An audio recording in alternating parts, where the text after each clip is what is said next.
नमस्कार दोस्तों, हम देखेंगे आज जो हमारा राज्य व्यवस्था का पॉलिटी का घटना चक्र निचोड़ का श्रृंखला है, उसमें अगली वीडियो हमने अभी तक जो देखा था उसके बाद ये नेक्स्ट चैप्टर आता है लोकपाल और महत्वपूर्ण आयोग।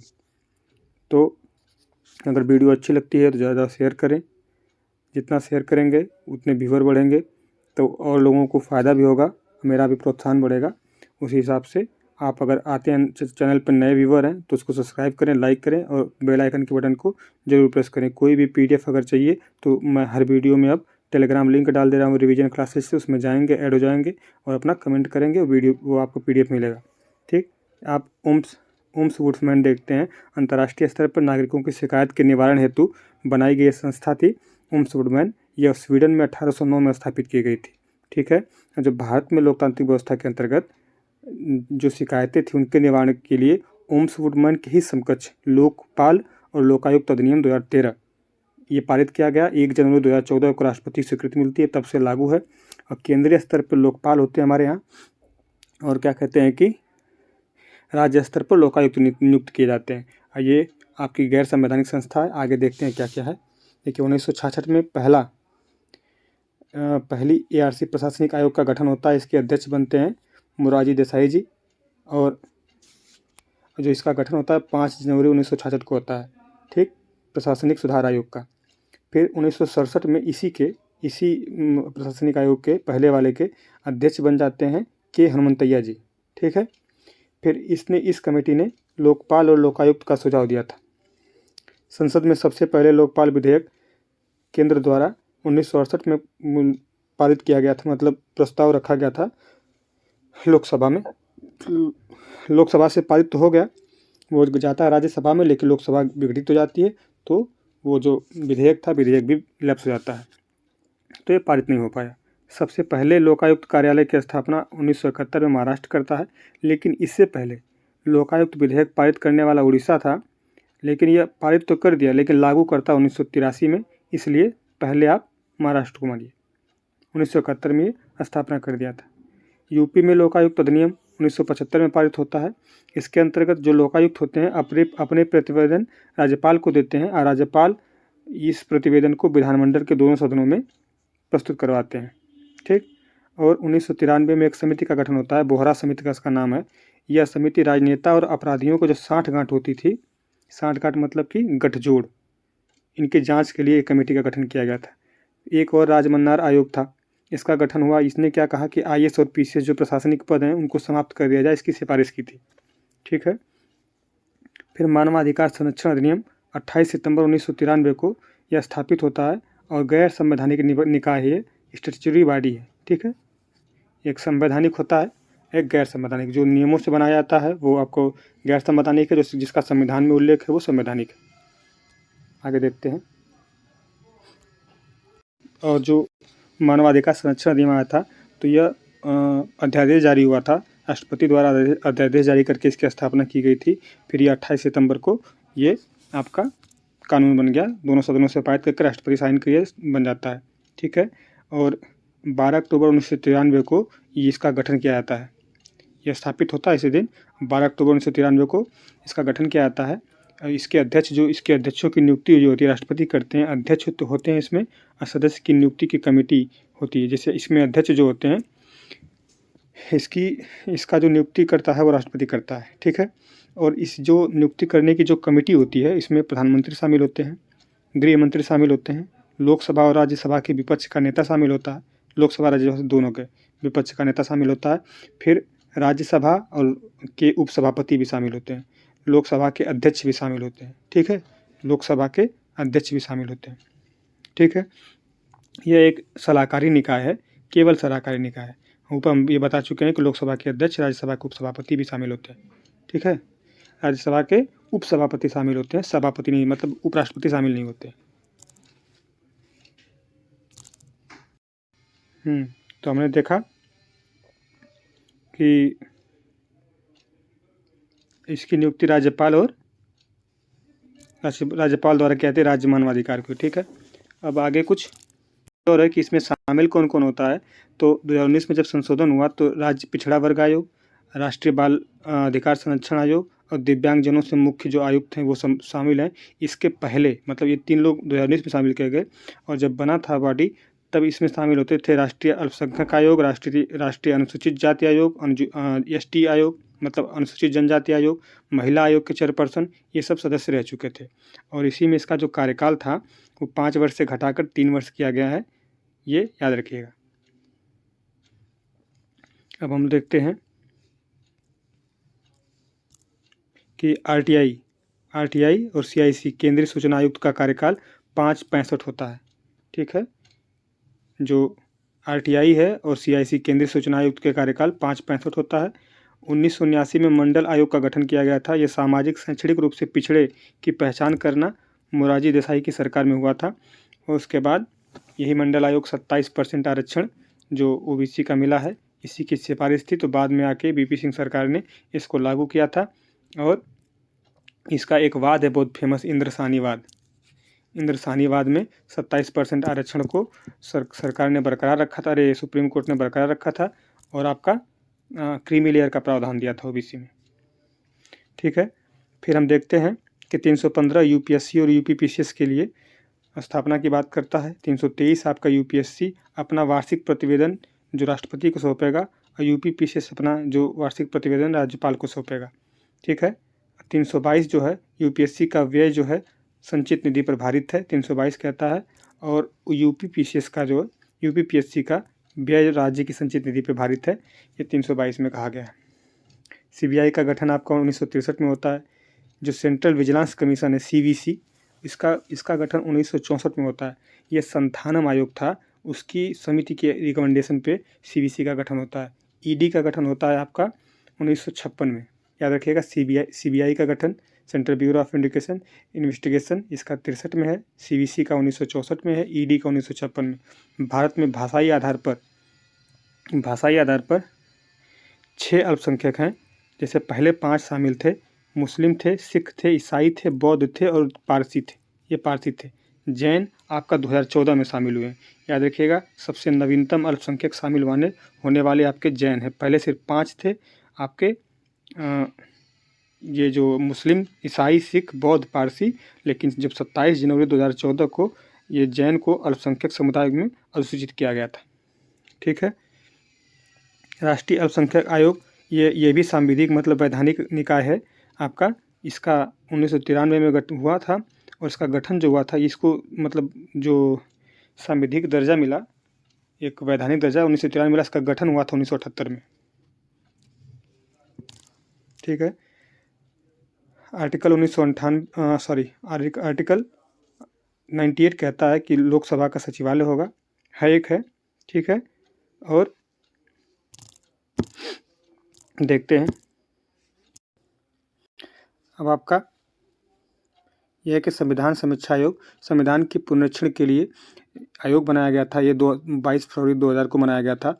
यह मतलब इसके प्रस्ताव के तहत जस्टिस एम एन वेंकटचलैया की अध्यक्षता में केंद्रीय सरकार द्वारा की गई थी, न कि संसद द्वारा। एक केंद्रीय सरकार बनाई थी, संसद नहीं बनाई थी इस आयोग को। फिर उसके बाद इसका कार्य था कि संविधान के विगत 50 वर्षों के कार्यान्वयन की समीक्षा करना और आज के समय इसकी प्रभावशीलता का आकलन करना था। आयोग ने अपनी रिपोर्ट 2002 तक में सौंपी थी। ठीक है, फिर अगली कमेटी आई थी स्वर्ण सिंह समिति। स्वर्ण सिंह समिति था, इसने मूल अधिकारों की तुलना फंडामेंटल ड्यूटी को मतलब जब की थी तो फंडामेंटल ड्यूटी को आगे बताया था। ठीक है, उसके बाद स्वर्ण सिंह समिति के रिकमेंडेशन से आपका मूल कर्तव्य लागू होता है। फिर आगे देखते हैं, इसने कहा था कि फंडामेंटल ड्यूटी बड़ी है और फंडामेंटल राइट छोटा है। बाद में फिर सुप्रीम कोर्ट ने कहा दोनों बराबर हैं, फिर और दोनों एक दूसरे के पूरक हैं। CVC बताएं कि सेंट्रल विजिलेंस कमीशन का संथानम आयोग की सिफारिश से इसका गठन हुआ था। और आपका ये केंद्रीय सतर्कता आयोग इसे कहते हैं। ये संथानम आयोग ये 1964 में, फरवरी 1964 में राष्ट्रपति का एक अध्यादेश जारी हुआ था। उसके फलस्वरूप आपका केंद्रीय सतर्कता आयोग 1998 में पहली बार इसको सांविधिक दर्जा मिला था। ये तब उस समय गठन हुआ था, लेकिन 1998 में इसको सांविधिक दर्जा मिला था। और ये बहुसदस्यीय आयोग है। ठीक है, तभी बना दिया गया था। और 2003 में संसद द्वारा अधिनियमित किया गया है ये, जिसके तहत अध्यक्ष के रूप में केंद्रीय सतर्कता आयुक्त और दो से अनधिक इसके आयुक्त होंगे। आप देखते हैं जॉइंट पीएससी अध्यक्ष नियुक्ति ये प्रेसिडेंट्स मतलब राष्ट्रपति करते हैं इसके। फिर इसके बाद स्टेट पीसीएस के कार्यों को यूपीएससी की अनुमति से सौंपा जा सकता है प्रेसिडेंट को। 317 कहता है कि यूपीएससी के अध्यक्ष सदस्यों को हटाना, यूपीएससी के अध्यक्ष सदस्यों को हटाना राष्ट्रपति सुप्रीम कोर्ट के प्रतिवेदन पे करेगा, ये रिमूव करेगा। यूपीएससी और यूपीपीसीएस से कोई लेना देना इसका नहीं है। प्रसाद का सिद्धांत ये आर्टिकल 310 यूपीएससी और पीसीएस ऑफिसर और जो ये होते हैं आपके राष्ट्रपति के प्रसाद पर्यंत और राज्यपाल के प्रसाद पर्यंत, ये ऑफिसर्स जो हैं 310 के अंतर्गत ये आते हैं आपके यूपीएससी और पीसीएस ऑफिसर्स।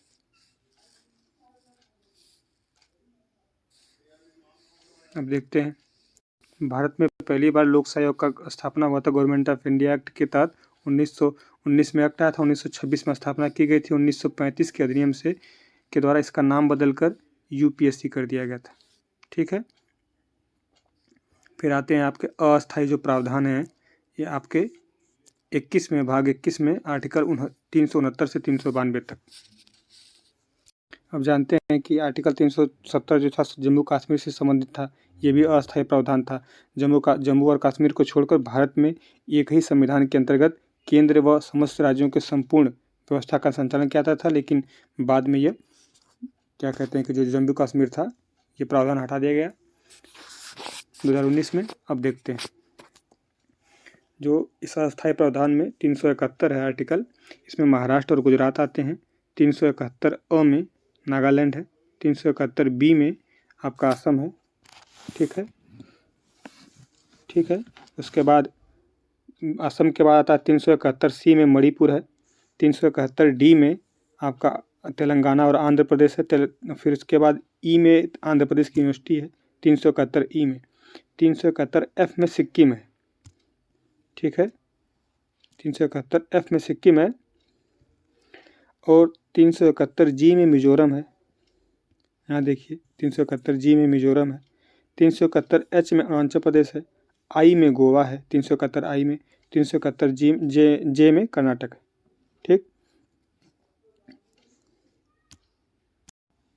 देखेंगे अब चुनाव आयोग आर्टिकल 324 से 29 तक है। ये अस्थाई है और स्वतंत्र है। ठीक है, ये चुनाव किसका कराता है? एमपी और एमएलए का और राष्ट्रपति और उपराष्ट्रपति का। इलेक्शन कमीशन 15 अक्टूबर 1989 यह एक सदस्यीय था। इसका कार्यकाल 6 वर्ष और 65 वर्ष था। ठीक, और तब से ये फिर क्या हुआ कि 16 अक्टूबर 1989 को 2 सदस्यीय बनाया गया। ठीक है, लेकिन ये 93 तक 2 सदस्यीय चला। फिर उसके बाद नहीं, कुछ दिन तक चला ये 2 सदस्यीय तक। 89 में क्या हुआ, 89 में 2 सदस्यीय बनाया और 90 तक चला 2 सदस्यीय। फिर इसको क्या कर दिए कि 1 सदस्यीय कर दिए। ठीक है, उसके बाद फिर 1993 से 1 अक्टूबर 1993 से इसमें 2 आपके आयुक्त होते हैं और एक आपका मुख्य चुनाव आयुक्त होते हैं, मतलब 3 होते हैं। तीनों की शक्तियाँ बराबर होती हैं। जो चीफ इलेक्शन कमीशन को हटाना सुप्रीम कोर्ट के जज की तरह है ये, जैसे सुप्रीम कोर्ट के जज को हटाते हैं। जो अन्य कमीशन है इनको हटाने के लिए सीसी की सिफारिश पे हटाया जा सकता है, मतलब मुख्य चुनाव आयुक्त के सिफारिश पे। चुनाव की अधिसूचना मतलब जो एमपी होते हैं के लिए राष्ट्रपति, एमएलए के लिए राज्यपाल, ये चुनाव आयोग करता है। तो ये एमपी और एमएलए के लिए राज्यपाल होते हैं। और आप यहाँ देखिए लिखा है कि 326 आर्टिकल 326 ये वयस्क मताधिकार देता है आपका। आर्टिकल 26 थोड़ा सा इसको चेंज कर लेते हैं। आर्टिकल जो 26 है वो वयस्क मताधिकार का देता है। भारत में मतदान का जो है मतदान का अधिकार है ये वैधानिक है, मतलब संवैधानिक अधिकार नहीं है, वैधानिक है। और मताधिकार निर्वाचित होने का भी अधिकार है, मतलब मत देने का अधिकार और निर्वाचन देने का अधिकार ये वैधानिक है। और ये लोक प्रतिनिधि अधिनियम आया था 1951 में, इससे इसको शक्ति प्राप्त मिलती है। 61वां संविधान संशोधन आपका जो होता 1988 में, लेकिन प्रभावी हो जाता है आपका 1989 में। 1989 में आपका 28 मार्च 1989 को प्रभावी होता है। और जो उम्र होती है वोट देने की, उसको घटा के 21 वर्ष से 18 वर्ष कर दिया गया था। यही है इसमें। ठीक, आगे देखते हैं। जो आपका परिसीमन आयोग ये विगत जनगणना के आधार पर चुनाव क्षेत्रों को सीमा निर्धारित करने के लिए किया गया था। भारत में अब तक 5 बार परिसीमन आयोग हो चुका है। 4 नहीं, 5 बार है। ये 1952 में, 1963 में, 1973 में, 2002 में और 2020 में। जो 2020 में हुआ था वो जम्मू कश्मीर के लिए। ठीक है, इसमें पूर्वोत्तर राज्य भी शामिल थे।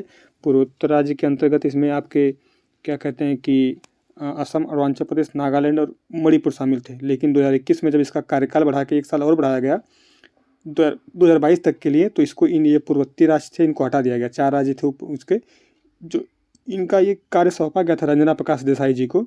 यही इसकी परिसीमन की अध्यक्ष थी, तो इनसे हटा दिया गया था, सिर्फ जम्मू कश्मीर के लिए दिया गया था। ठीक, आगे देखते हैं कि भारत में सीईसी पद समकक्ष होता है किसके? सुप्रीम कोर्ट के जज के समकक्ष होता है। निर्वाचन से उत्पन्न सभी संदेह और विवादों का निर्णय न्यायपालिका करती है। निर्वाचन आयोग मान्यता प्राप्त राजनीतिक दलों के विभाजन विलय से संबंधित विवाद का निपटारा करता है। चुनाव सिफारिश जो करता है वो इलेक्शन कमीशन करता है। यहाँ पे केंद्र में प्रेसिडेंट्स, गवर्नर, इन्हीं के नोटिफिकेशन यही निकालता है चुनाव के लिए। फिर उसके बाद सांसदों की अयोग्यता संबंधी जो निर्णय होता है, निर्वाचन आयोग के परामर्श पे राष्ट्रपति तय कर हटा देते हैं। जमानत जब्त होती है। जो कुल बदमैत का 1/6 वोट नहीं मिलता है, तो जितनी राशि मतलब धनराशि जमा होती है वो जब्त हो जाती है। निर्वाचित प्रत्याशी की जमानत जो राशि हो जब्त होती है, निर्वाचन लड़ने वाले प्रत्याशियों की संख्या बहुत अधिक हो तब भी वो आशा बन जाता है, वोट कम मिल जाता है। फिर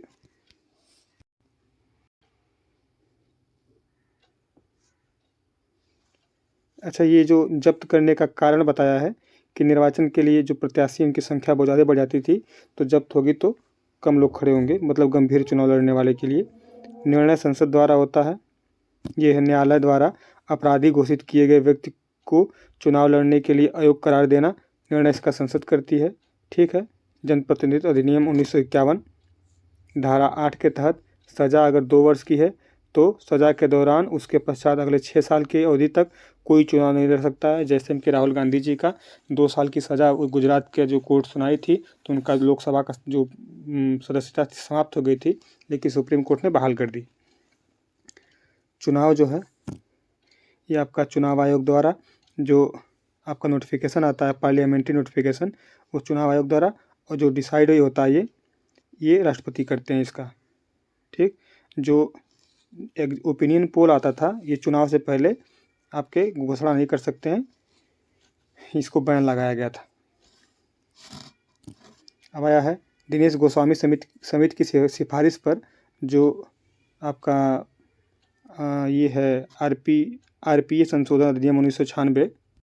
तो इसमें जो दिनेश गोस्वामी समिति की सिफारिश थी, यह 1996 का लोक प्रतिनिधि अधिनियम संशोधन के अंतर्गत इसमें राष्ट्रध्वज और संविधान के अपमान दोष सिद्धि पर 6 साल के लिए अयोग्य, लोकसभा चुनाव हेतु जमानत राशि में वृद्धि, चुनाव लड़ने वाले अभ्यर्थी की मृत्यु पर चुनाव स्थगित नहीं होगा, लेकिन जो पार्टी होगी तो नया कैंडिडेट चुन देगी। 2 या 2 अधिक क्षेत्रों में चुनाव लड़ना, मतलब कि ये कहे थे कि अगर कोई अभ्यर्थी किसी आम चुनाव अथवा साथ साथ कराए गए 2 या अधिक चुनावों में उप निर्वाचन में 2 से अधिक क्षेत्रों में चुनाव नहीं लड़ सकता है, ये कहे थे। यदि किसी की मृत्यु हो जाती है तो चुनाव रद्द नहीं होगा, बल्कि जो मान्यता प्राप्त राजनीतिक दल है वो प्रत्याशी की मृत्यु से संबंधित दल का नया प्रत्याशी चुनाव में उतार सकता है। दिनेश गोस्वामी समिति लोकसभा चुनाव में सरकारी वित्तीयन की जो खर्च बताया था, उस देश की आनुपातिक प्रतिनिधित्व आवश्यकता नहीं है। कहाँ? ये जो द्विदलीय प्रणाली का विकसित हुई थी वहाँ। फिर उसके बाद चुनाव आयुक्त के पद से हटाने की जो अधिकार है वो कार्यपालिका के पास है। ठीक है, उसके बाद अब देखते हैं, ये है जो CEC मुख्य चुनाव आयुक्त को हटाने का, ये विधायिका के पास है। सुप्रीम कोर्ट के जो जज हैं उनकी तरह जैसे हटते हैं वैसे हटा जाएगा।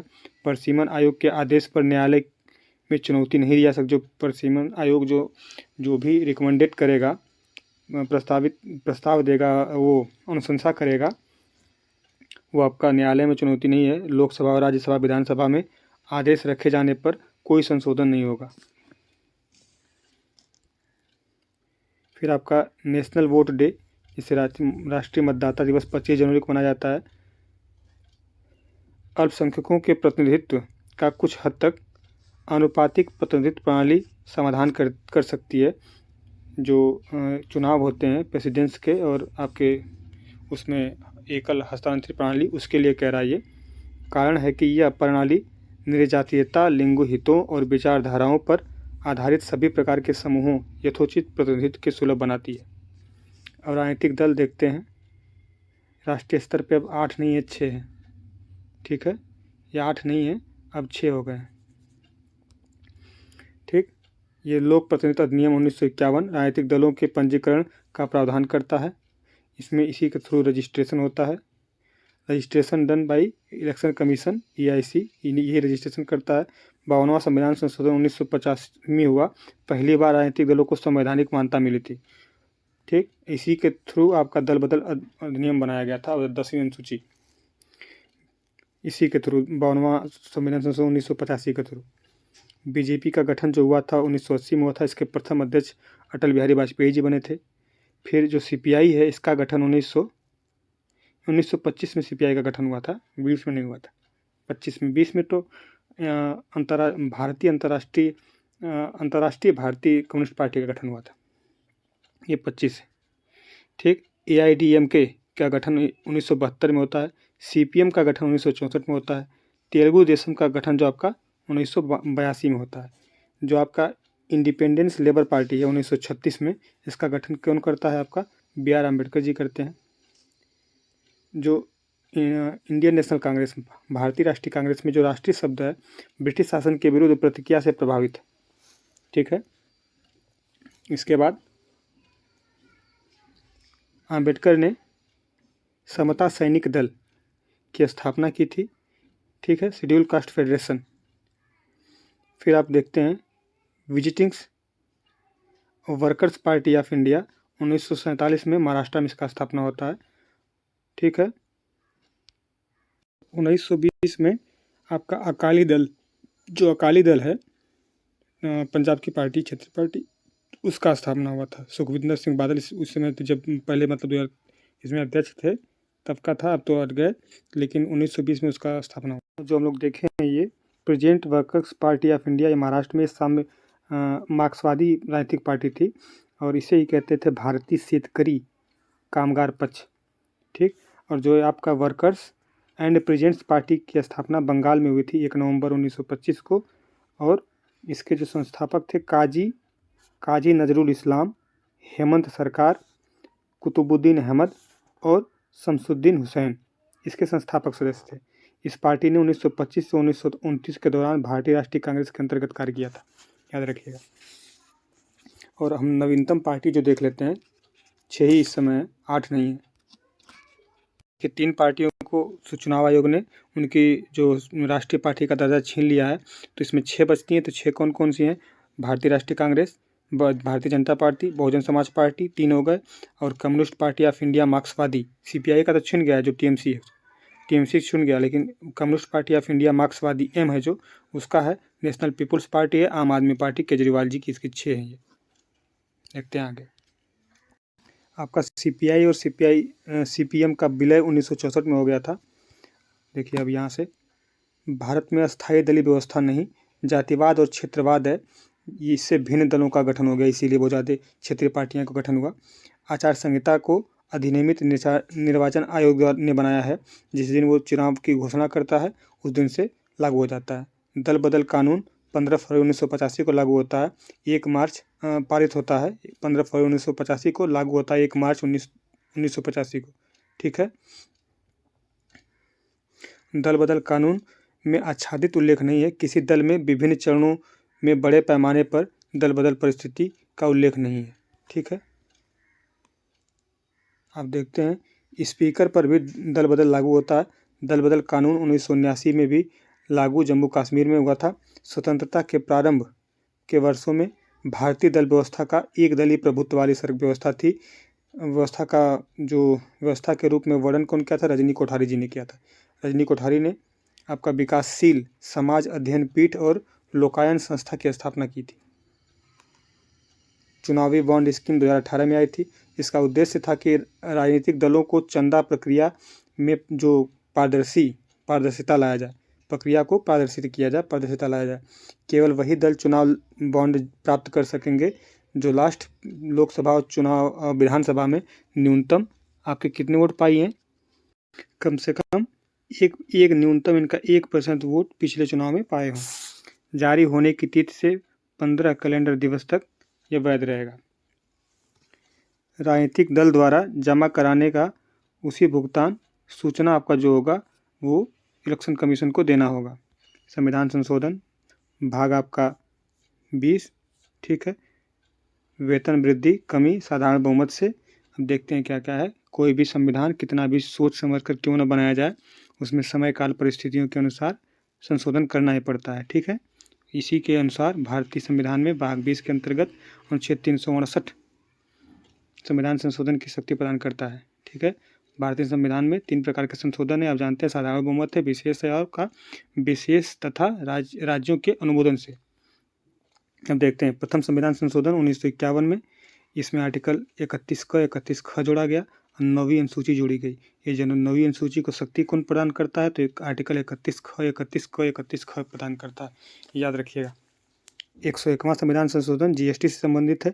100वां संविधान संशोधन 100 बीघा कॉरिडोर भारत और बांग्लादेश का जो हमारी भूमि थी उसमें 101 लाइनें हमने 110 के करीब लाइनें हमने बांग्लादेश को दी है और 55-56 के करीब लाइनें जो वहाँ की भूमि था वो भारत को मिली है। तो ये जो सीमा था, सीमा को मतलब सुचारू रूप से सही करने के लिए टेढ़ी मेढ़ी सीमाएं थी, उनको सीधा करने के लिए। 102वां संविधान संशोधन पिछड़ा वर्ग आयोग को संवैधानिक दर्जा मिला है। 103वां संविधान संशोधन आपको EWS मिला है। 104वां संविधान संशोधन जो क्या है, इसमें जो संविधान में ST/ST का जो आरक्षण था वो हर 10 साल बढ़ाते 2020 तक आया था। तो उसको क्या हुआ था कि 2030 तक फिर बढ़ा दिया गया है। 25 जनवरी 2020 को समाप्त हो रहा था वो, 2020 को समाप्त हो रहा था वो। तो अब क्या किया गया है वो कि उसको 10 साल के लिए बढ़ा गया है। और इसी संशोधन 104 के थ्रू जो एंग्लो इंडियन 2 राज्य लोकसभा में और विधानसभा में एक चुने जाते थे उनको समाप्त कर दिया गया है। अब वो नहीं चुने जाएंगे। 105वां संविधान संशोधन, इसके अंतर्गत ये जो 102 वाला हुआ था इसी में संशोधन किया गया 105 के थ्रू कि जो पिछड़े वर्ग हैं और इनके डिसाइड करने का कि कौन पिछड़ा है कौन नहीं है वो राज्यों को दे दिया गया। ये राज्य सरकार डिसाइड कर सकती है, पहले केंद्र करती थी। फिर 106वां नवीनतम आया है नारी शक्ति बंधन अधिनियम। ये लोकसभा और विधानसभा में महिलाओं को 33% आरक्षण देता है। 106वां हो गया। 42वां संविधान संशोधन DPSP फंडामेंटल राइट पर प्राथमिकता सर्वोच्च न्यायालय। ये आपका मिनर्वा मिल्स 1980 में फैसला आया था उसको रद्द कर दिया था। फिर उसके बाद मतलब इसने मिनर्वा मिल्स में 42वां संविधान संशोधन में कहा गया था कि DPSP फंडामेंटल राइट पर प्राथमिकता रखता है, सर्वोच्च रखता है। लेकिन मिनर्वा मिल्स केस आता है 1980 में, इस फैसले को सुप्रीम कोर्ट ने रद्द कर देता है। कहता है कि दोनों मतलब एक दूसरे के पूरक हैं। मिनर्वा मिल्स केस केवल 39B 39C DPSP को और 14-19 फंडामेंटल राइट को प्राथमिकता का संविधान देता है। ठीक है, 44वां संविधान संशोधन पर राष्ट्रपति की वीटो शक्ति, ठीक है, वीटो शक्ति चेंज की गई थी, सहमति देनी होगी। इसी के द्वारा 44वां संविधान संशोधन के द्वारा पुनर्विचार के लिए एक बार वापस किया सकता है। आर्टिकल 111 के तहत किसी विधेयक को अगर राष्ट्रपति के पास भेजा जाता है तो राष्ट्रपति के पास उसको रोकने के लिए, उसको निलंबित करने के लिए, पुनर्विचार के लिए मतलब पॉकेट वीटो पुनर्विचार के लिए और उसको मतलब समाप्त करने के लिए अधिकार है। ठीक है, तो वो ये 42वां संविधान संशोधन में वापस करने के लिए मना कर दिया था। कहता है जो भी विधेयक जाएगा उस पर साइन करने के लिए राष्ट्रपति बाध्य होंगे, लेकिन 44वां में इसको समाप्त कर दिया गया। एक बार पुनर्विचार के लौटा सकते हैं। आगे देखते हैं। अनुच्छेद 368 में संविधान के संशोधन की 2 विधियां हैं, 2 क्या 3 हैं आपकी। 102/3 है, एक साधारण बहुमत से है, और एक है जो एक साधारण बहुमत से 2/3, 2/3 प्लस जो राज्य हैं वो 50% कम से कम राज्यों के बहुमत चाहिए। 28 राज्य हैं तो 14 चाहिए। राष्ट्रपति की योग्यता, पद, शर्तें, कार्यकाल जैसे विषय संविधान संशोधन की प्रक्रिया के अंतर्गत नहीं आते हैं। इनमें कोई भी परिवर्तन संसदीय अधिनियम के द्वारा किया जा सकता है। ये 368 के थ्रू नहीं आएंगे।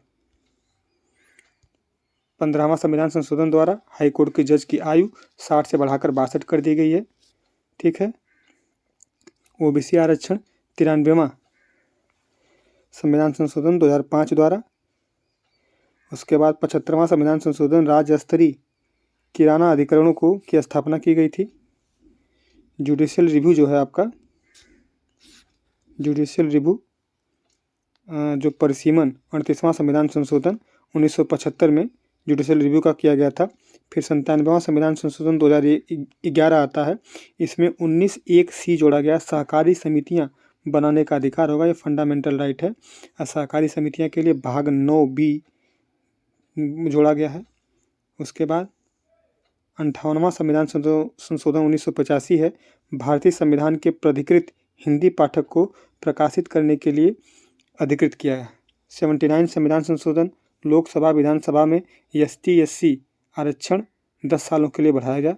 उस समय बढ़ाया गया था, जो अभी हमने 104वां में देखा है, वो पहले भी बढ़ाया गया था, वही चीज़ दिखा रहा है। ST/SC एंग्लो इंडियन, तो अब एंग्लो इंडियन समाप्त हो गया है। फिर आपका 95 संविधान संशोधन 2009 में आता है। इसमें पुनः 10 वर्षों के लिए बढ़ाया गया था।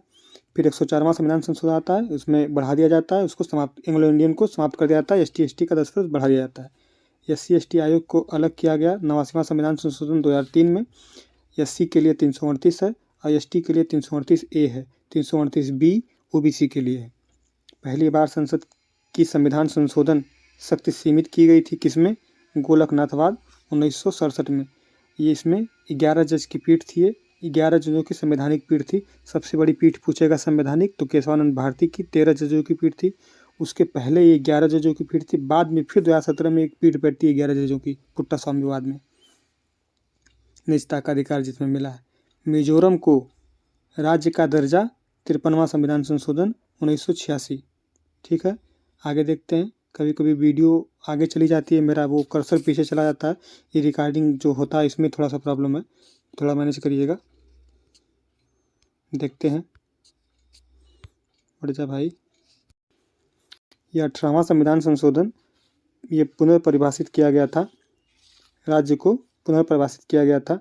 फिर आता है राजभाषा, 17वां भाग 17 है आपका, और आपका ये 343 से 351 तक। देखते हैं 343 में संघ की राजभाषा हिंदी है, राजभाषा है, लिपि देवनागरी है। ठीक है, अंक जो है भारतीय अंकों का अंतर्राष्ट्रीय रूप में प्रयोग होना। 344 कहता है कि राष्ट्रपति राजभाषा आयोग को गठित करने का अधिकार है। पहला राजभाषा आयोग को गठित किया गया था 1900 किस में? कमेंट बॉक्स बताइएगा। उस आयोग का नाम है खरे आयोग, याद रखिएगा, लेकिन आयोग का डेट जरूर बताइएगा कमेंट बॉक्स में। प्रथम राजभाषा आयोग 1955 में, ये यार इसमें लिखा है ये मैंने।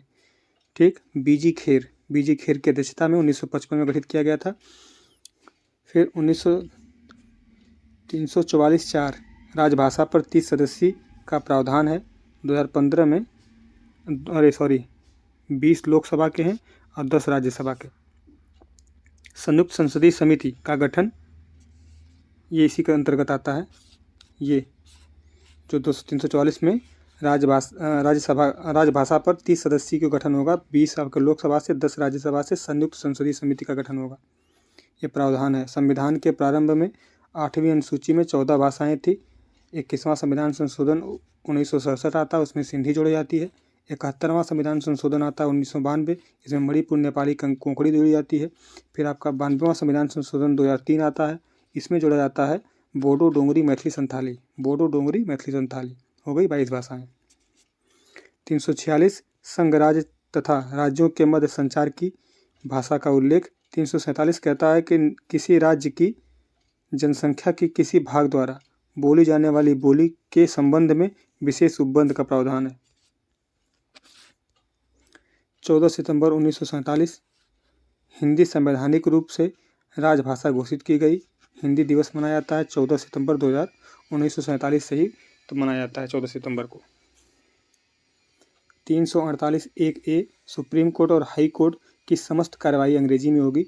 जब तक कि संसद कोई कानून न बना दे तब तक ये अंग्रेजी में होगा, ये लिखा गया। 350 ए कहता है कि प्राथमिक स्तर पर मातृभाषा में शिक्षा दी जाएगी। 350 ए कहता है, इंपॉर्टेंट है। 8वीं अनुसूची में नहीं कौन सी भाषा है, तो राजस्थानी नहीं है, भोजपुरी नहीं है, इंग्लिश नहीं है। ठीक है, 22 भाषाएं हैं, ये नहीं है। वीडियो लंबी होगी, नहीं तो 22 भाषाएं बता देते। 345 क्या कहता है, राज्य की राजभाषा भाषाएं अपनाने की प्रक्रिया 8वीं अनुसूची से भिन्न होगी। फिर ऑफिशियल लैंग्वेज ऑफ इंडिया में के लिए साधारण बहुमत से संशोधन कर सकते हैं। राजभाषा के लिए, भारत की आधिकारिक भाषा के लिए 2/3 बहुमत चाहिए। भाषा बोलने वालों की संख्या मतलब जो है 8वीं अनुसूची में शामिल है। हिंदी सबसे ज़्यादा बोली जाती है, बंगाली है, फिर आपका मराठी है जो 8वीं अनुसूची में दिया गया उसका। क्लासिक शास्त्रीय भाषा कौन सी है, सबसे पुरानी तमिल है, फिर तेलुगु, कन्नड़, मलयालम, उड़िया, संस्कृत है, सबसे नवीनतम उड़िया है। ठीक है, ये आपकी 6 शास्त्रीय भाषाएं हैं। स्थानीय स्वशासन देखते हैं, भाग 9(9)A स्थानीय स्वशासन। पंचायती राज, राज्य का सूची का विषय है। ग्राम सभा, ग्राम स्तर के पंचायत क्षेत्र के निर्वाचक नामावली में पंजीकरण लोगों से मिलकर बनेगा। पंचायती राज व्यवस्था का शिल्पकार बनवंत राय मेहता समिति है। संवैधानिक स्थिति देने का प्रथम स्पष्ट संस्तुति LM सिंघवी समिति करती है 1986 में। 1988 में PK थुंगन समिति भी यही कहती है। 1977 में अशोक मेहता समिति आती है। पंचायती राज के कुछ प्रावधान भारतीय संविधान में शामिल किए जाने की योग्यता रखता है, अतः भारत सरकार के इसके विचार करना चाहिए, इन्होंने कहा था। शहरी निकाय शासन 8 प्रकार का। फिर 74वां संविधान संशोधन आपका होता है। इसमें 3 प्रकार के नगर पालिकाएँ बनाई जाती हैं, नगर निगम, नगर परिषद और नगर पंचायत। 343 आई जो है राज्य वित्त आयोग का गठन, जो राज्य वित्त आयोग है इसके गठन की बात करता है राज्य वित्त आयोग के लिए। 343 ZD में डिस्ट्रिक्ट प्लानिंग कमेटी, प्रत्येक राज्य में जिला स्तर पर जिले में पंचायत और नगर पालिकाओं द्वारा किया जाएगा। तैयार की गई योजनाओं के समेकन करने के लिए, संपर्क करने के लिए विकास योजनाओं प्रारंभ की जाएगी, इसका गठन होगा। ठीक, आगे देखते हैं। और महानगर समिति, तो महानगर योजना समिति यह 243 य अंग 1 के अनुसार प्रत्येक महानगर क्षेत्र में संपूर्ण महानगर क्षेत्र के लिए आपका विकास योजना प्रारूप तैयार करने के लिए एक महानगर योजना समिति बनाने का गठन किया गया था। ठीक है, पहली बार नगर निगम की स्थापना मद्रास में हुई थी 1688 में। फादर मतलब आपके कहते हैं किसको, लॉर्ड रिपन को स्थानीय स्वशासन के लिए, स्थानीय स्वशासन का पिता कहते हैं रिपन को। भारत में पंचायतों की संरचना का उपबंध के लिए अधिकृत है राज्य विधानमंडल। पंचायत चुनाव कराने के लिए राज्य सरकार, राज्य सूची का विषय ये। पंचायतों की वित्तीय स्थिति का पुनर्विलोकन के लिए आर्टिकल 243 का गठन किया गया है राज्यपाल के द्वारा, 243 के। ठीक है, स्टेट फाइनेंस कमीशन हो गया। उसके बाद आपका 243D कहता है कि SC और ST महिलाओं का पंचायत में आरक्षण है। ठीक है, उसके बाद अरुणाचल प्रदेश में SC को आरक्षण नहीं है। SC के लिए पंचायत में आरक्षण नहीं है। कहाँ, अरुणाचल प्रदेश में। पंचायत राज प्रणाली नहीं, कहाँ नहीं है, नागालैंड में नहीं है, मेघालय में नहीं है, मिजोरम में नहीं है, दिल्ली में नहीं है, यहाँ पंचायत राज प्रणाली नहीं है। पेशा एक्ट आया था 1996 में। ग्राम सभा को MF मतलब आपका माइनर फॉरेस्ट प्रोड्यूस जो क्या था पर स्वामित्व दिया था। ग्राम सभा अनुसूचित क्षेत्रों में भूमि के हस्तांतरण पर प्रतिबंध लगाया था इसने, ठीक है। लैंड ट्रांसफ़र नहीं कर सकते हैं ये, इसी के थ्रू आया था। अनुसूचित क्षेत्रों में माइनर मिनरल पर पट्टा लाइसेंस के लिए ग्राम सभा की अनुमति आवश्यक की गई थी उस समय जब कानून आया था। फिर पंचायती राज व्यवस्था का उद्देश्य क्या क्या नहीं है, तो राजनीतिक जवाबदेही, वित्तीय संग्रहण, ये सब इसका जवाबदेही नहीं है। पंचायती राज से गाँवों को सामाजिक और आर्थिक न्याय मिलेगा, इसका वो है। मनरेगा आपका आर्टिकल 43 के अंतर्गत मनरेगा स्थापित किया गया था। उसके बाद आगे देखते हैं कि 243 जी कहता है, 243 जी कि पंचायतों की शक्तियाँ, प्राधिकार, उत्तरदायित्व, ठीक है, ये 243 जी कहता है। उसके बाद तो क्या है, यह CDP 1952, यह है सामुदायिक विकास कार्यक्रम 1952 में। और आपका NES, यह है राष्ट्रीय विस्तार योजना, ये 1953 में, ये के पुनर्गठन के लिए, मतलब कि 1952 में प्रारंभ में सामुदायिक विकास कार्यक्रम, 1953 में राष्ट्रीय विस्तार कार्यक्रम के पुनर्गठन के लिए आपका राष्ट्रीय विकास परिषद द्वारा बलवंत राय मेहता समिति का गठन 1957 में किया गया था। पुनर्गठन के लिए नेशनल डेवलपमेंट काउंसिल द्वारा बलवंत राय मेहता समिति का गठन 1957 में किया गया था। राजस्थान में पहली बार 2 अक्टूबर 1959 को नागौर जिले में यह पहली बार लागू हुआ था, ठीक है। ये त्रिस्तरीय पंचायत की सरकार के सिफारिश बलवंत जी ने की थी और 2 अक्टूबर 1959 को पंचायती राज ये लागू हुआ था। उस समय प्रधानमंत्री नेहरू जी 2 अक्टूबर को ये राजस्थान के नागौर जिले में इसका उद्घाटन किए थे, ठीक है। आगे देखते हैं,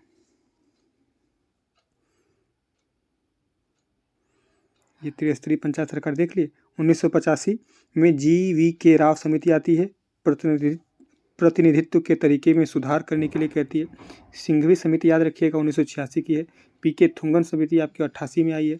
अशोक मेहता समिति 1977 में द्विस्तरीय प्रणाली को लागू करने के कहती है। इसमें न्याय पंचायत के गठन की सिफारिश की थी।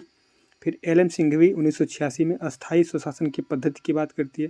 पहला राज्य इसमें लागू हुआ था राजस्थान है, दूसरा राज्य जो है आपका आंध्र प्रदेश है लागू करने वाला।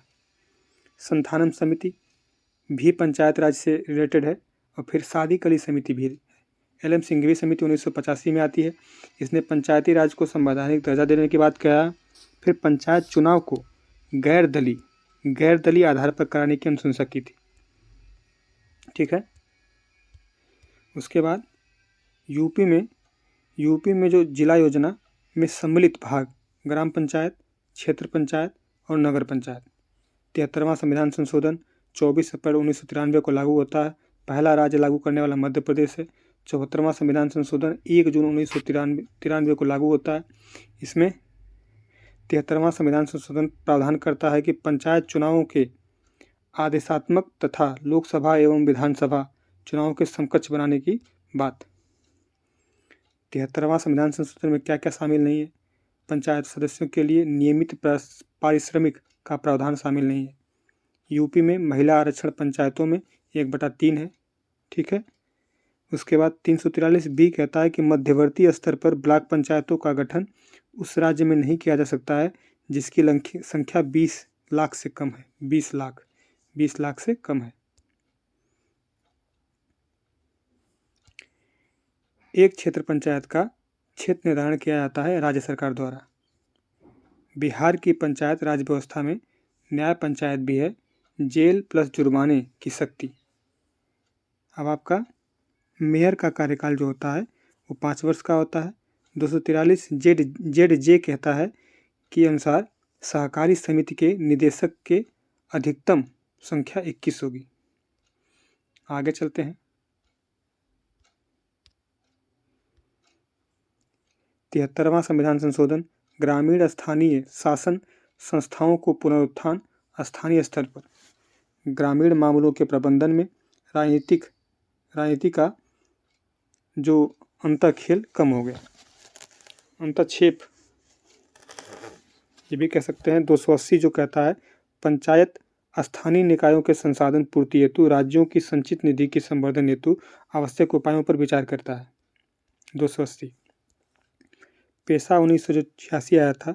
इसमें अनुसूचित राज्य में लागू है आंध्र प्रदेश, तेलंगाना, महाराष्ट्र, गुजरात, मध्य प्रदेश, छत्तीसगढ़, उड़ीसा, झारखंड और हिमाचल प्रदेश, राजस्थान। नगर पालिका की सीमा क्षेत्र अधिसूचित किसी राज्य में कौन करेगा? तो संबंधित राज्य का राज्यपाल करता है। गाजियाबाद नगर निगम है, लखनऊ नगर निगम प्लस छावनी परिषद है, काकोरी जो है आपका नगर पंचायत है, कानपुर नगर निगम है। घटना चक्र का क्वेश्चन उसी के अनुसार ये लिखा है। पंचायत का कार्यकाल किस दिनांक से 5 वर्ष तक होगा? प्रथम अधिवेशन के लिए निर्धारित तिथि से। ठीक है, 243 ई कहता है। रॉन्ग स्टेटमेंट क्या था कि प्रत्येक राज्य ग्राम, मध्य और जिला स्तर पर पंचायत का गठन करेगा। ये आपका रॉन्ग स्टेटमेंट है, वो राज्य की परिस्थिति के अनुसार है। मध्यवर्ती खंड ब्लॉक स्तर पर पंचायत समिति क्षेत्र पंचायत से सदस्य प्रत्यक्ष रूप से जनता द्वारा निर्वाचित होंगे, ये कहता है। उत्तर प्रदेश पंचायत एवं जिला पंचायत अधिनियम 1961 आता है। ठीक है, उत्तर प्रदेश में जिला पंचायत जो अध्यक्ष निर्वाचित होता है वो जिला पंचायत के सदस्यों द्वारा अपने में ही उपाध्यक्ष भी उसी से होते हैं। SC, ST, OBC ये चक्रानुक्रम में आरक्षित है। ब्लॉक स्तर पर पंचायत समिति होगी, प्रशासनिक अधिकरण, प्रशासनिक प्राधिकारी, ग्राम पंचायत जिला प्रशासन के मध्य संपर्क स्थापित करता है। यूपी में किसी नगर पालिका के अध्यक्ष का निर्वाचन किया जाता है अपने नगर क्षेत्र के निर्वाचन सूची में सम्मिलित सभी निर्वाचक द्वारा, जो कि प्रायः उस नगर क्षेत्रों के वार्डों निर्वाचक भी होते हैं। ये निर्वाचन की सूची होती है, बोर्डों के निर्वाचन में से दोनों। मनरेगा योजना में बनाने, संपादन करने और क्रियान्वयन करने की जिम्मेदारी ग्राम पंचायतों की है। ग्राम सभा की सिफारिश पर विचार करने के पश्चात किया जाता है। सामुदायिक विकास कार्यक्रम 1952 में देखे हम लोग, पहला स्थापित कार्यक्रम का था राष्ट्रीय प्रसार सेवा। ठीक है, आगे देखते हैं। कुछ वर्गों के लिए विशेष उपबंध है, ये कटा हुआ है लेकिन हमको याद है। यह भाग 16 में आर्टिकल 330 से 342। ठीक है, आर्टिकल 330 कहता है कि लोकसभा में SC ST के लिए सीटों का आरक्षण प्रावधान है। ये 331 के थ्रू लोकसभा में आपका एंग्लो इंडियन जिसको समाप्त कर दिया गया, ये अब नहीं, 104वां संविधान संशोधन से समाप्त हो गया। 332 कहता है कि विधानसभा में ST ST का आरक्षण। 333 कहता है कि आपका एंग्लो इंडियन विधानसभा में, ये भी समाप्त, 104वां संविधान संशोधन। ठीक, 338 SC आयोग के लिए है। 89वां संविधान संशोधन 2003 द्वारा। ST है आपका 338A और 338B में आपका OBC आयोग है। 102वां संविधान संशोधन। 341 राष्ट्रपति किसी राज्य UT से संबंधित राज्यपाल के परामर्श के बाद उस राज्य UT के किसी जाति को अनुसूचित जाति के रूप में विनिर्दिष्ट कर सकता है। 342 कहता है कि राज्य संबंधित राज्यपाल के परामर्श के बाद किसी ST की जाति को ST में विनिर्दिष्ट कर सकता है। राष्ट्रीय पिछड़ा आयोग 1993 में इसका गठन होता है। संवैधानिक दर्जा 102वां संविधान संशोधन से दिया जाता है। बाल मजदूर निषेध नियामक अधिकरण 1986 में इसकी स्थापना होती है। नेक्स्ट देखते हैं, हमने देखा है बाल मजदूर निषेध नियामक अधिनियम 1986। निःशक्त जन समान अधिकारिता, अधिकार संरक्षण एवं पूर्ण सहभागिता अधिनियम आता है 1995 में। राष्ट्रीय अल्पसंख्यक आयोग ये आपका 1992 में आता है। अभी हम लोग देखें, पहले 5 भाषाएं 5 अल्पसंख्यक थे, लेकिन ये 2014 में 6 हो गए। जैन नवीनतम है। जातियों के लिए आरक्षण नहीं है राज्यसभा विधान परिषद में। ठीक है, लोकसभा में है। ये आरक्षण का जो अधिनियम है, आर्टिकल है 330 लोकसभा के लिए, 332 विधानसभा के लिए। हाँ, आपका ST किसी धर्म के लोग हो सकते हैं। आपके 1990 में रंगनाथ मिश्रा राष्ट्रीय धार्मिक और भाषाई अल्पसंख्यक आयोग ने इसको निरस्त किए जाने की संस्तुति की थी। अल्पसंख्यक की परिभाषा संविधान में उल्लेखित नहीं है। अल्पसंख्यक आयोग संवैधानिक नहीं है, ये वैधानिक है, स्टैट्यूटरी बॉडी है। एक्ट आया था 1992 में इसका। सर्वाधिक ST जो हैं एमपी में है, उसके बाद राजस्थान में है, फिर बिहार, आंध्र प्रदेश में बिहार। पहला एमपी है, राजस्थान है, आंध्र प्रदेश, बिहार। जीएसटी आर्टिकल 337 क्या कहता है कि आंग्ल भारतीय समुदाय को शैक्षिक अनुदान, ठीक है। और आपका अनुच्छेद जो 340 है ये इसके तहत राष्ट्रपति के आदेश द्वारा प्रथम पिछड़ी जाति आयोग का गठन कब हुआ था? काका कालेलकर के अध्यक्षता में कब हुआ था? लिखा है भैया 1953 में। 1953 में प्रथम पिछड़ी जाति आयोग का गठन 1953 में, जनवरी 1953 में किया गया था, काका साहब कालेलकर की अध्यक्षता में। आर्टिकल अब आते हैं इसमें विविध जो दिया है, विविध देखते हैं विविध में क्या क्या है। विधि का नियम सूचकांक, रूल ऑफ लॉ इंडेक्स विश्व न्याय परियोजना के अंतर्गत है, ठीक है। Doctors without border in Geneva, ये आपका 10 दिसंबर को मानवाधिकार दिवस मनाया जाता है। भारत में संविधान दिवस 26 नवंबर को मनाया जाता है। इसी दिन मिल्क डे भी मनाया जाता है, वर्गीज कुरियन जी का हैप्पी बर्थडे। अंतर्राष्ट्रीय अहिंसा दिवस 2 अक्टूबर को महात्मा गांधी जी के बर्थडे पे। कितने देशों ने अनिवार्य मतदान लागू है? आपका 22 देश हैं जिनमें अनिवार्य मतदान करना। फिर आपका ये जो है यूएसए की पॉलिसी है private state to Asia policy.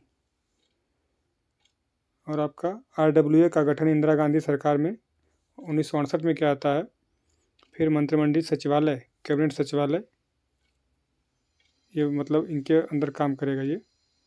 फिर आपका फ्लीट स्ट्रीट जो है इसका मुख्यालय लंदन में है। विदेश में सर्वप्रथम भारत महोत्सव 1982 में मनाया गया था ब्रिटेन में। फिर आपका है बर्बर भाषी समुदाय उत्तर अफ्रीकी देशों में, अल्जीरिया, मोरक्को में है। चकमा शरणार्थी भारत में बांग्लादेश के शरणार्थी हैं। येलो बुक क्या है? ये फ्रांस की रिपोर्ट की सरकारी रिपोर्ट है ये। राष्ट्रमंडल का कोई चार्टर, संधि या संविधान नहीं है राष्ट्रमंडल का। स्वेच्छा से किया गया समझौता स्वेच्छा से ही समाप्त किया जा सकता है। ये आपका जवाहरलाल नेहरू जी ने कॉमनवेल्थ के बारे में कहा था कि हम उसके अधीन नहीं है। भारत का राष्ट्रमंडल से जुड़ाव, बस जुड़ाव है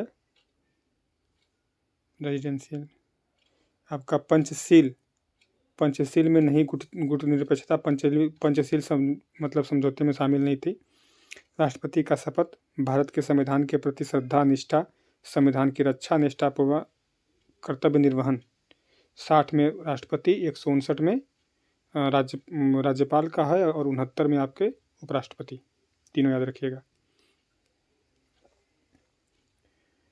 तीसरी अनुसूची में सुप्रीम कोर्ट के जज का संविधान विधि की मर्यादा बनाए रखना, संविधान के प्रति निष्ठा और श्रद्धा। संसद सदस्य के लिए कर्तव्य के निष्ठापूर्वक निर्वहन की शपथ देते हैं। संघ के जो मंत्री हैं वो सूचना की गोपनीयता की शपथ लेते हैं। बजट लीक अगर देंगे तो जो फाइनेंस मिनिस्टर है उनको इस्तीफा देना पड़ता है। अगर बजट जो बना है अगर लीक हो गई उसकी बात तो उनको इस्तीफा देना पड़ेगा। संविधानेतर जो अधिकार है वह शक्ति जो संविधान से संभव नहीं है, मतलब संविधान से उसको शक्ति नहीं प्रदान है। संज्ञेय अपराध में बिना वारंट के गिरफ्तारी। 4 राज्यों में राज्य स्तरीय दल, राष्ट्रीय स्तर दल पर वर्तमान में 6 है। भारत के किसी राज्य में सर्वप्रथम साम्यवादी दल की सरकार केरल में आई थी, कांग्रेस को हटा के 1957 Kerala. Imperial bank of India state of bank India का बनता है 1 जुलाई 1955 को। एयर इंडिया का राष्ट्रीयकरण 1953 में होता है। गोवा भारत का अंग बनता 1962 में। पूर्ण राज्य बनता 1987 में। भारत में व्यापार स्वतंत्रता आर्टिकल 19(1)D के तहत अबाध संचरण, 19(1)E के तहत बसने और निवास करने की स्वतंत्रता, 301 के तहत अंतर्राष्ट्रीय व्यापार में व्यवसाय और स्वतंत्रता, 301 से 7 भारत में राज्य क्षेत्र में भीतर व्यापार, वाणिज्य और समागम। राज्यों का नाम, राज्यों का नाम क्षेत्र में परिवर्तन केवल संसद के पास अधिकार है, राज्य विधानमंडल के पास अधिकार नहीं है। जून 2009 में गठित UIDAI के प्रथम अध्यक्ष कौन बने थे? तो नीलकणी जी बने थे। इसके पहले अध्यक्ष। प्रथम महानिदेशक इसके आर एस शर्मा बने थे। सीमा प्रबंधन विभाग ये गृह मंत्रालय के अंदर में आता है। महिला बाल विकास मंत्रालय 2006 में HRD मंत्रालय से अलग किया गया था। आगे देखते हैं। फिर उसके बाद आता है इंडियन प्रेस काउंसिल, एक अर्ध न्यायिक वैधानिक संस्था है और आपका इसकी स्थापना होती है 1966 में संसद द्वारा। सिक्किम वनस्पति शक्ति वनस्पति शास्त्रियों का स्वर्ग है, सॉरी लिखा है सिक्किम जो है वनस्पति शास्त्रियों का स्वर्ग है। मुख्य निवासी इसके लेप्चा हैं, भूटिया हैं, नेपाली हैं। ठीक है। उसके बाद राष्ट्रीय जल विकास एजेंसी 1982 में गठित होती है। उसके बाद जो संसाधनों का अनुकूलतम प्रयोग के लिए जल स्थानांतरण संपर्कों का विकास करना भी है। सितंबर 1990 से पहले सुन लेते हैं कि पंचशील में सिर्फ 5 जो हैं कि एक दूसरे से क्षेत्रीय अखंडता और प्रभुता, पारस्परिक सम्मान, अनाक्रमण, तीसरा हो गया एक दूसरे के आंतरिक मामलों में हस्तक्षेप नहीं, चौथा है परस्पर लाभ का समानता, पांचवा है शांतिपूर्ण सहअस्तित्व। ठीक, गुट निरपेक्ष में शामिल नहीं है। फिर देखते हैं शिमला समझौता आपका 1972, फरक्का समझौता 1975, सोवियत संघ जो संधि थी 1971 में, ताशकंद समझौता 1966 में होता है। ऑपरेशन चेकमेट श्रीलंका के थ्रू, ऑपरेशन कैक्टस मालदीव में चला गया था, ऑपरेशन सिद्धार्थ बिहार में चला गया था। बहुजन हिताय बहुजन सुखाय ऑल इंडिया रेडियो का स्लोगन है। भारत के प्रथम कृषि विश्वविद्यालय 1987 में बेंगलुरु में। इसके पहले पंतनगर है, ये तो कंफ्यूजन वाली बात है, ये क्रॉस चेक करना पड़ेगा। ये मैंने लिखा तो है लेकिन पंतनगर विश्वविद्यालय भारत का पहला कृषि विश्वविद्यालय है हमारे हिसाब से, कि यूपी का तो नहीं था, पंतनगर पहला ही था। ये देखिएगा, थोड़ा कमेंट में बताइएगा। BSF की स्थापना 1965, गृह मंत्रालय के अंदर आंतरिक सुरक्षा अकादमी mount Abu. ADB Asian development bank, इसके रेजिडेंस मिशन नई दिल्ली में स्थापित किया गया, India residence mission. AK Gopal Madras case जो है निवारक निरोध प्रक्रिया से संबंधित है। रोमिला थापर बनाम मद्रास राज्य, यह स्वतंत्र भाषण पर रोक लगाने के लिए है। शंकरी प्रसाद बनाम भारतीय संघ, यह संविधान संशोधन पर संसद की शक्ति के लिए 368 वाला। चंपकम दुराईराजन मद्रास राज्य जो था, इसका जो था शिक्षण संस्थानों में प्रवेश हेतु समानता। उपराष्ट्रपति राज्यसभा द्वारा पारित संकल्प लोकसभा की सहमति द्वारा हटाए जा सकते हैं। ठीक है, आगे देखते हैं। उसके बाद 1961 से 71 के बीच अधिकतम गठबंधन सरकारें बनाने का रिकॉर्ड बिहार में 9 बार। फिर आपका भारत में जातियों का राजनीतिकरण हो रहा है। भारत में राजनीति में जातिवाद बढ़ता जा रहा है। यह कारण सही नहीं था, RS में एग्जाम में था। ठीक है, आगे देखते हैं कि कहता है वैज्ञानिक, अरे गिर गया, यह है कि वैज्ञानिक समाजवाद का श्रेय कार्ल मार्क्स, ये साम्यवाद का भी जनक माने जाते हैं। जिलाधीश जो DM के संस्थागत करिश्मा रजनी कोठारी अपनी बुक में लिखा है। ठीक है, बुक का नाम कमेंट बॉक्स में बताइए। और उसके बाद भारत में प्रवासी दिवस 2003 से प्रारंभ होता है। 9 जनवरी को LM सिंघवी की रिपोर्ट के आधार पर, और इसको अब जो इसका सम्मेलन होता है अब 2 वर्षीय है। चेचन्या रूस का स्थान है। दारफुर पश्चिमी सूडान में है। स्वात घाटी जो पाकिस्तान में है। आर्कटिक काउंसिल का गठन 1996 में हुआ था। ठीक है, और आपका ये ओटावा डिक्लेरेशन, इसके सदस्य देश जो हैं, इसमें आर्कटिक काउंसिल में जो 8 देश हैं, USA, Canada, Denmark, Iceland, Norway, Sweden, Finland और रसिया। फिर भारतीय स्वतंत्रताओं का अधिकार पत्र मैग्ना कार्टा 1 नवंबर 1958 को, जो रानी विक्टोरिया का घोषणा पत्र था, 1 नवंबर को पढ़ा गया था इलाहाबाद में। कैनिंग ने पढ़ा था वही। UN द्वारा अंतर्राष्ट्रीय महिला वर्ग 1975 में स्थापना। अंतर्राष्ट्रीय विकलांग दिवस 3 दिसंबर को। हाँ, विश्व की 15% जनसंख्या इसमें लिखा है, ये डिसेबिलिटी से संबंधित है कि विकलांग है ये। फिर आपका आगे देखते हैं, रुक जा भाई, चल। पब्लिक अकाउंट कमेटी की स्थापना 1921 में गवर्नमेंट ऑफ इंडिया एक्ट 1919 के तहत हुई है। ठीक है। फिर आपका एस्टीमेट कमेटी 1921 में, ये स्पीकर के द्वारा, ये भी विपक्ष को इसका प्रेसिडेंट बनाते हैं स्पीकर के द्वारा। फिर आपका कमेटी ऑन पब्लिक अंडरटेकिंग 1964 में कृष्ण मेनन समिति की सिफारिश पर बनाया गया था। इन्वेस्ट इंडिया 2004 से 5। ठीक है, आगे देखते हैं। पिट्स इंडिया एक्ट 1784 कंपनी के राजनीतिक व्यापारिक कार्यों का पृथक्करण।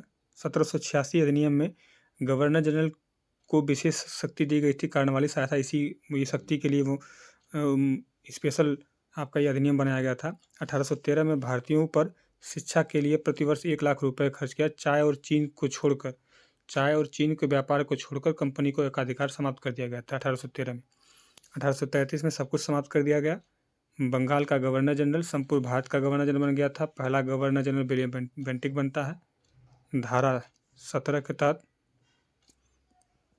17 ये अब कन्फ्यूजन 37 लिखा 37 है। किसी भी भारतीय धर्म, स्थान, वंश, वर्ण के आधार पर सरकारी सेवाओं के लिए अयोग्य नहीं समझा जाएगा। गवर्नर जनरल की काउंसिल में चौथा सदस्य चुना जाता है, जो कानूनी सदस्य मैकाले रहता है। 1853 में विधायी शक्तियों को कार्यपालिका शक्तियों से अलग किया गया था। लेजिस्लेटिव अलग हो गई थी आपका, और एग्जीक्यूटिव अलग हो गई थी। विधि निर्माण हेतु भारतीय केंद्रीय विधान परिषद, ठीक है, की स्थापना की गई थी। सिविल सेवा भर्ती हेतु खुली प्रतियोगिता का शुभारंभ किया गया था 1853। भारतीय विधान परिषद को बजट पर बहस करने का अधिकार कब मिला था? तो भारत परिषद अधिनियम 1892 में। भारत में संघीय न्यायालय की स्थापना गवर्नमेंट ऑफ इंडिया एक्ट 1935 के तहत 1 अक्टूबर 1937 को स्थापना होती है। केंद्र में द्वैध शासन गवर्नमेंट ऑफ इंडिया एक्ट 1935 के थ्रू। 1919 का अधिनियम जो चेम्सफोर्ड अधिनियम आता है, उसमें क्या कहता है कि प्रांतों में कार्यकारिणी सरकार में द्वैध शासन की व्यवस्था की गई थी। केंद्र द्वारा प्रांतों की विधायी शक्ति का हस्तांतरण किया गया था। फिर आपका जो सेपरेट इलेक्शन होगा आपका सिख, भारतीय, ईसाई और यूरोपीय आंग्ल इंडियन के लिए भी किया जाएगा। द्विसदनीय भारतीय विधान पालिका होगी। ठीक है। राष्ट्रपति का 123 जो शक्ति है वो ये प्राप्त कहाँ से होती है? तो गवर्नमेंट ऑफ इंडिया एक्ट में था ये। और ये जो मिला था 1861 में ही गवर्नर जनरल को मिल गया था, कैनिंग को मिला था ये आपको पारित करने के लिए 123 है अध्यादेश जारी करने की शक्ति। केंद्रीय विधानसभा का 1926 तथा 1945 का चुनाव गवर्नमेंट ऑफ इंडिया एक्ट 19 से हुआ था। ठीक है। संवैधानिक निरंकुशता का सिद्धांत 1835 का अधिनियम का है। फिर आपका केंद्र तथा राज्यों के बीच शक्तियों का विभाजन 1935 के अधिनियम से लिया गया है। अवशिष्ट शक्तियाँ गवर्नर जनरल में दी गई थी। भारत में से बर्मा कब अलग किया गया था? 1937 में किया गया था, 1935 के अधिनियम के तहत ही। भारत के लिए संविधान संशोधन का उल्लेख सर्वप्रथम क्रिप्स मिशन ने किया था मार्च 1942 में। संविधान सम्मान के जो प्रक्रिया का निर्माण भारतीयों की ओर से जो कॉन्स्टिट्यूशनल असेंबली में सबसे पहली मांग स्वराज पार्टी ने 1934 में किया था। 1934 में ही ये विचार दिया था एम.एन. राय ने। ये रांची में हुआ था। जो स्वराज पार्टी गठन बिहार पटना वाला है, 1934 पटना। इंडियन नेशनल कांग्रेस के स्तर पर पहली बार आधिकारिक जो संविधान सभा की मांग 1935 में। एक निर्वाचित संविधान सभा द्वारा पृथक भारत के लिए निर्वाचन संविधान का निर्माण करने का प्रस्ताव सर्वप्रथम 1942 में क्रिप्स मिशन द्वारा हुआ था। भारतीय संविधान सभा का गठन कैबिनेट मिशन योजना 1946 द्वारा यह प्रतिनिधित्व निर्वाचन के आधार पर गठन किया गया था। संविधान की स्ट्रेंथ जो 389 थी, 296 ब्रिटिश भारत के लोग मतलब सदस्य थे, 93 देशी रियासतों के। जो असेंबली थी मतलब संविधान सभा के लिए चुनाव जुलाई अगस्त 1946 में 296 में से 208 सीटें कांग्रेस जीतती है, 73 सीट जो मुस्लिम लीग जीतती है, 15 स्वतंत्र रहते हैं। ठीक है, आगे देखते हैं। देसी रियासतों के लिए संविधान सभा में देसी रियासतों ने संविधान सभा में भाग नहीं लिया था। संविधान सभा जो इंटीग्रिटी इलेक्टेड थे, इसमें राज्य विधानसभाओं का उपयोग निर्वाचन मंडल के रूप में किया गया था। यह निर्वाचक वयस्क मताधिकार पर आधारित था। 1935 के अधिनियम अनुसार मताधिकार कर, शिक्षा, संपत्ति के आधार पर सीमित था। BN राव जो थे संवैधानिक सलाहकार थे। संविधान सभा में जो कितनी महिलाएं थी? 15 महिलाएं थी, याद रखिएगा 15 महिलाएं थी। ग्रेनविले ऑस्टिन संविधान सभा कांग्रेस थी और कांग्रेस भारत था। अंतरिम सरकार का गठन 2 सितंबर 1946 को होता है। 12 अगस्त को वो बुलाता है वेवेल, और आपका घोषणा होती है 24 अगस्त को, और 2 सितंबर को गठन होता है। इसमें मुस्लिम लीग शामिल रहती है। बाद में मुस्लिम लीग शामिल कब होती है? 26 अक्टूबर 1946 को पुनर्गठन होता है। मुस्लिम लीग के 5 प्रतिनिधि शामिल होते हैं कैबिनेट में। अंतरिम सरकार में कार्यपालिका परिषद का अध्यक्ष वायसराय पदेन अध्यक्ष होगा। उपाध्यक्ष उपसभापति जवाहरलाल नेहरू थे। फिर आपका वेवेल योजना 1945 में कार्यकारी परिषद में हिंदू मुस्लिम सदस्यों की संख्या समान होगी।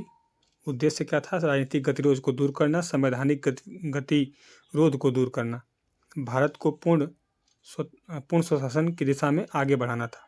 ठीक है। फिर वेवेल का कहीं से भी इस उद्देश्य से हिंदू मुस्लिम एकता को दृढ़ करना नहीं था जिससे भारत का विभाजन हो सके, वो बचाना चाहता था। ठीक है, आगे देखते हैं।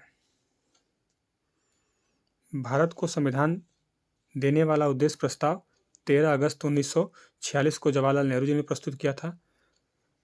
और यह यदि प्रस्ताव आगे चलकर प्रस्तावना बनता है, प्रियम्बल, यह पास होता है 22 जनवरी 1947 को। We the people of India संविधान सभा को भारत के लोगों का आदेशित किया है।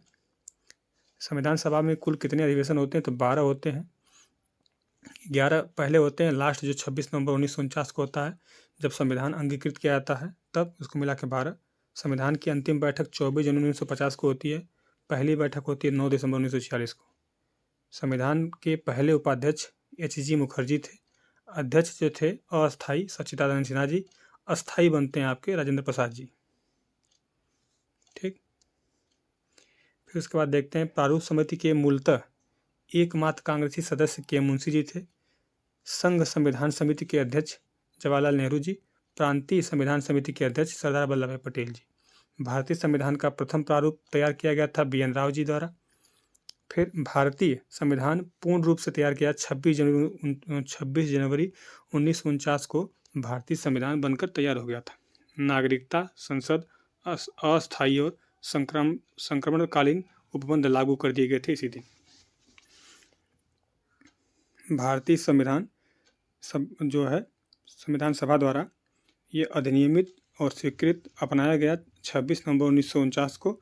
BR अम्बेडकर का संविधान सभा में निर्वाचन 1946 में होता है। उप विभाजित भारत के बंगाल प्रांत में ये पहले हुआ था, लेकिन क्या हुआ जब विभाजन हो गया तो वो पूर्वी बंगाल जो था वो पाकिस्तान को चला गया, तो ये सीट खाली हो गई।